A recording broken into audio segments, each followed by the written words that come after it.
Hello everyone, welcome back to my channel. Thank you so much for watching. My name is Dr. Ritu Dayma. Welcome you all. आज की ये video है Aphorism number 62, 63 and I'll try कि 64 भी इसी में ही हम complete कर लें. I really hope आपको लास्ट वीडियो जो है Aphorism number 61 की वो अच्छे से समझ आ गई होगी. आप प्लीज चेकआउट करते रहा कीजिए. मेरी जो प्लेलिस्ट है उसमें मैं अपडेट कर देती हूँ और आपको सभी Aphorism अभी तक मिल जाएंगे Aphorism नंबर 61 तक, और आगे की भी जो सीरीज हम कर चुके हैं केस टेकिंग सीरीज वो भी आपको उसी में मिल जाएगी. और आज हम ऑर्गेनॉन ऑफ मेडिसिन के Aphorism नंबर 62 में पढ़ेंगे प्राइमरी एंड सेकेंडरी एक्शन के बारे में. आज मैं आपको प्राइमरी, सेकेंडरी एक्शन और सेकेंडरी एक्शन के भी दो टाइप जो होते हैं उनके बारे में आज एक्सप्लेन करूंगी with the help of general examples and with the help of our Aphorisms. तो आज चलिए हम बात करते हैं Aphorism नंबर 62 के बारे में. If you like this video please do hit the like button and comment below how much you like the video. Very important, अगर अभी तक आपने सब्सक्राइब नहीं किया है मेरे चैनल को प्लीज सब्सक्राइब कर लीजिए और इसी तरह से बने रहिए मेरे चैनल के साथ, बिकॉज हम कैंट रिपोर्टरी भी साथ साथ में कर रहे हैं और ऑर्गेनॉन भी कर रहे हैं. तो आपके लिए स्विच ओवर आसान रहता होगा और आपको थोड़ा इंटरेस्टिंग भी हो जाता होगा. इसीलिए मैं कोशिश करती हूँ कि दो सीरीज साइमल्टेनियसली मैं आपके लिए लेकर आ रही हूँ. चलिए अब हम बात करते हैं Aphorism नंबर 62 के बारे में. 62 में डॉक्टर हानेमैन हमें दोनों के बारे में थोड़ा सा समझा देते हैं और उसके बाद 63 एंड 64 में थोड़ा और डिटेल देते हैं. Aphorism number 62 says, but on what this pernicious result of palliative antipathic treatment. अब एंटीपैथिक ट्रीटमेंट का अभी तक हम उसी के बारे में पढ़ रहे हैं और एंटीपैथिक ट्रीटमेंट देखिए कितना इंपॉर्टेंट है कि वो इतने Aphorism से उसकी एक डिटेल डॉक्टर हानेमैन हमें दे रहे हैं. पैलिएटिव एंटीपैथिक ट्रीटमेंट में जो पर्नीशियस रिजल्ट्स हैं, पर्नीशियस रिजल्ट्स होते हैं जो धीरे धीरे सटल तरीके से स्लो एंड ग्रेजुअल मैनर में जो हार्मफुल इफेक्ट्स होते हैं, पैलिएटिव ट्रीटमेंट के जो हार्मफुल इफेक्ट्स हैं वो, और efficacy of the reverse. Efficacy मतलब कितनी अच्छी रिजल्ट है उसके रिवर्स के. एंटीपैथिक का रिवर्स क्या हो जाता है? Homeopathic treatment. Depend is explain by the following facts. ये किससे एक्सप्लेन, मतलब इसको बहुत सारे फैक्ट से डॉक्टर हानेमैन ने एक्सप्लेन किया है कि ये दोनों के जो रिजल्ट्स हैं वो किस पे डिपेंड करते हैं. Explain by the following facts deduce from many fold observations. इसको बहुत इसका एनालिसिस किया है, बहुत ऑब्जर्वेशंस किए हैं which no one before me perceive. Doctor Hahnemann के पहले किसी ने ये परसीव ही नहीं किया.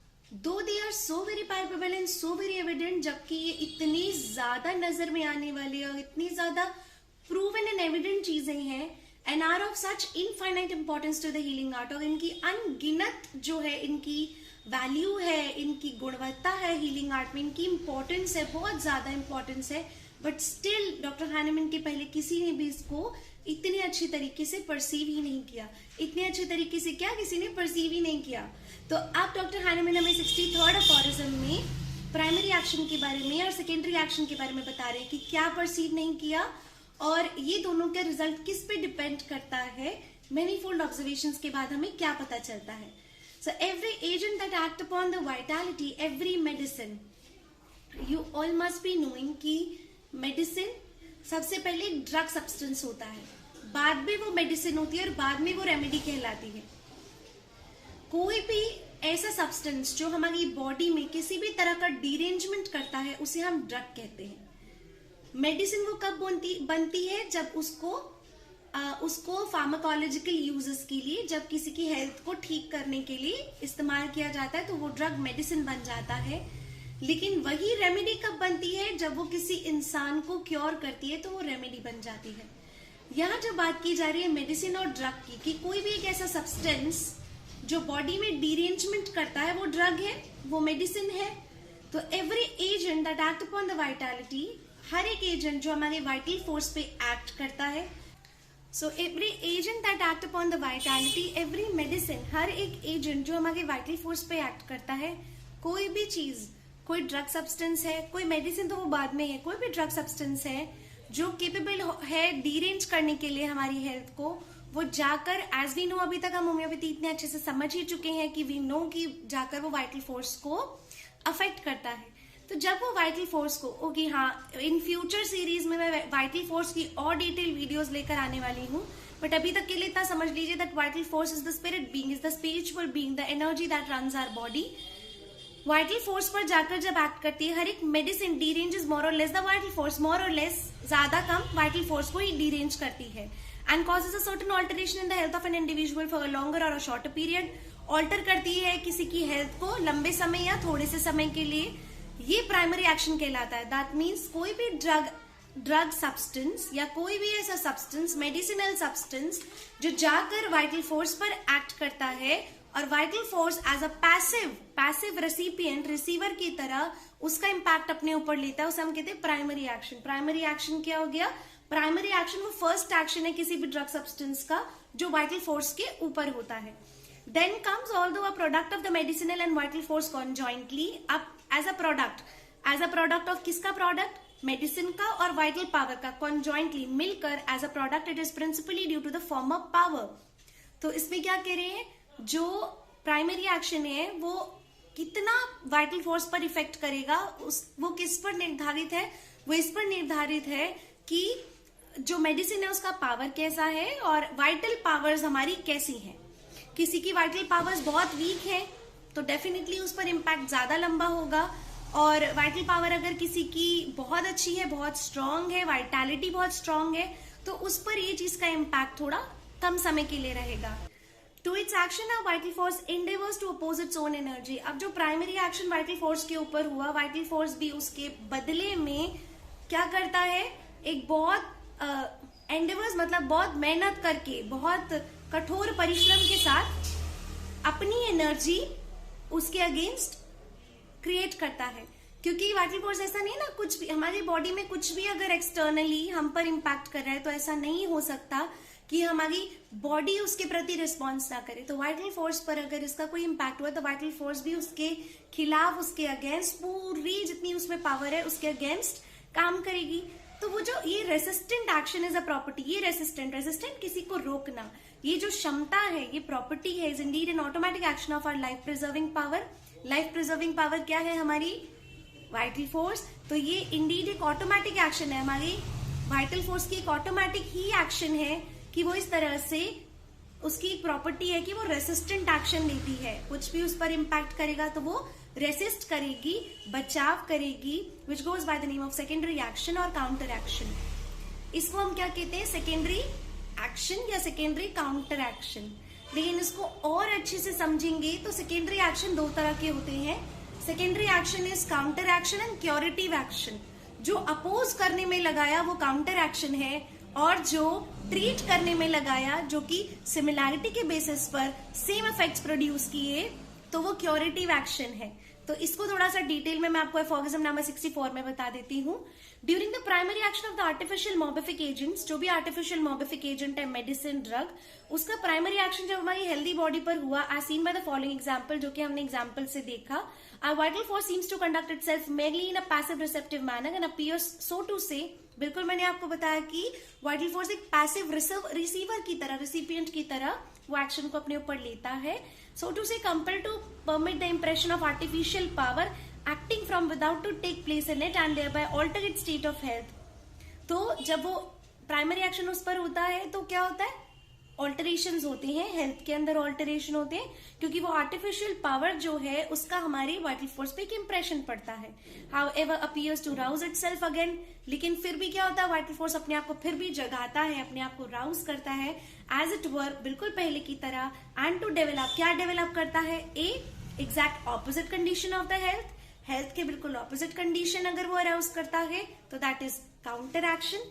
काउंटर एक्शन क्या है? Counter action secondary counter action to its primary effect. Primary action के बदले जब बिल्कुल ऑपोजिट एक्शन क्रिएट किया, रिएक्शन क्रिएट किया, तो ये क्या होता है? Secondary counter action produce upon it if there be such an opposite and that in as great as degree as was the effect of the primary action of artificial morbific और medicinal agent on it and proportionate to its own energy.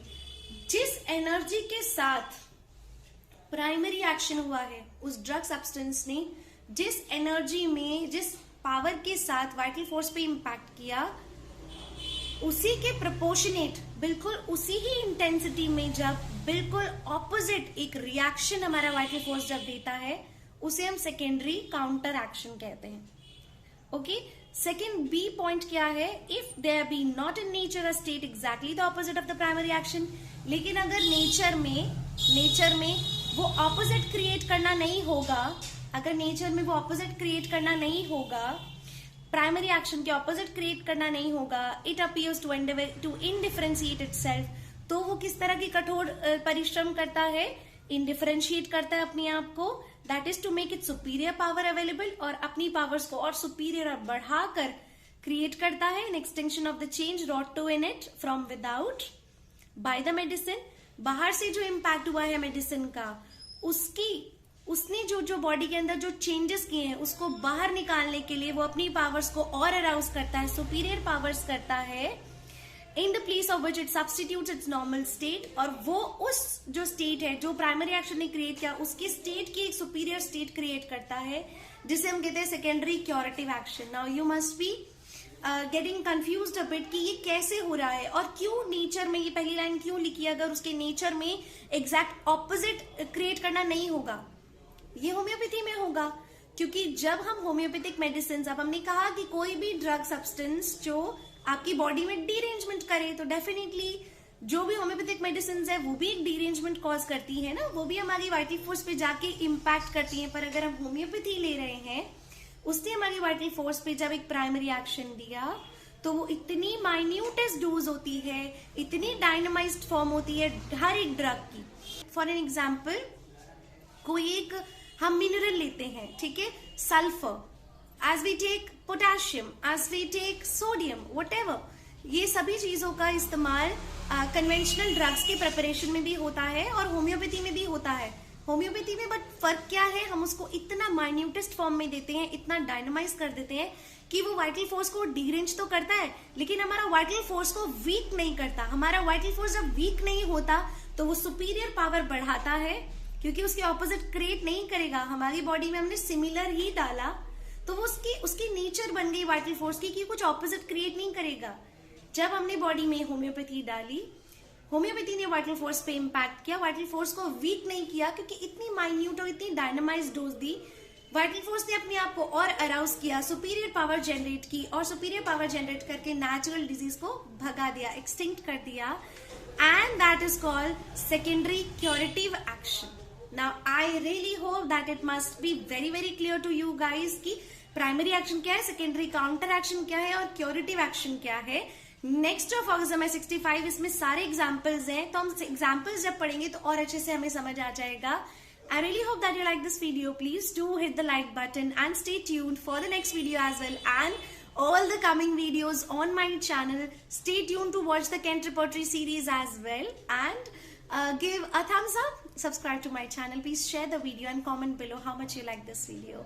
I'm putting a lot of effort, and the way you are responding, it's just so overwhelming. Thank you so much. Take care. Bye bye.